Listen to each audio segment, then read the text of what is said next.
ఈ దిన వాక్య ధ్యానాంశము పాపము విషయమై చనిపోవుట. రోమాపత్రిక 6వ అధ్యాయము 2వ వచనం. పాపము విషయమై చనిపోయిన మనము ఇక మీదట ఎలాగూ దానిలో జీవించదము, రక్షణానుభవం పొందిన వారిని గూర్చిపై వాక్యము తెలియచేస్తుంది.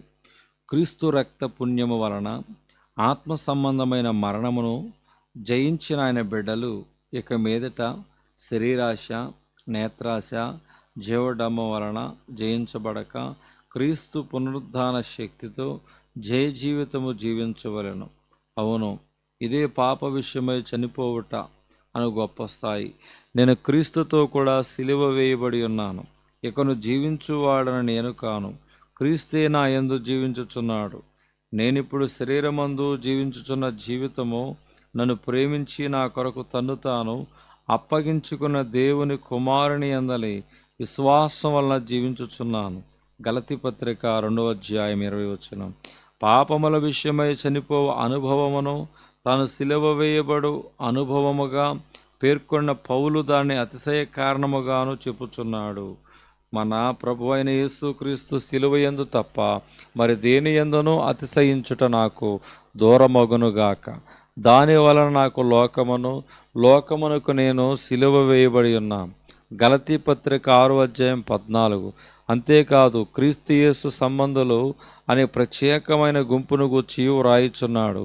క్రీస్తు యేసు సంబంధులు శరీరమును దాని ఇచ్చలతోనూ దురాశలతోనూ సిలువ వేసి ఉన్నారు. మనము పాపముల విషయమై చనిపోయి నీతి విషయమై జీవించినట్లు ఆయన తానే తన శరీరమందు మన పాపములను మ్రాను మీద మోసుకునను. ఆయన పొందిన గాయముల చేత మీరు స్వస్థత నొందితిరి. 1 పేతురు 2వ అధ్యాయం 24. మన నీతి మురికి గుడ్డలతో సమానము.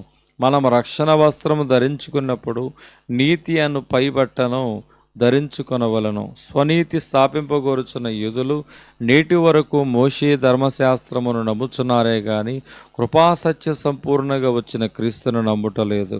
క్రీస్తు మన కొరకు సిలువ వేయబడును గాని సమాధి చేయబడును, తిరిగి లేచెను. పాపముల విషయమై చనిపోవుటకును నీతి విషయమై జీవించుటకును పునరుద్ధాన శక్తి మనలో నివసించవలను.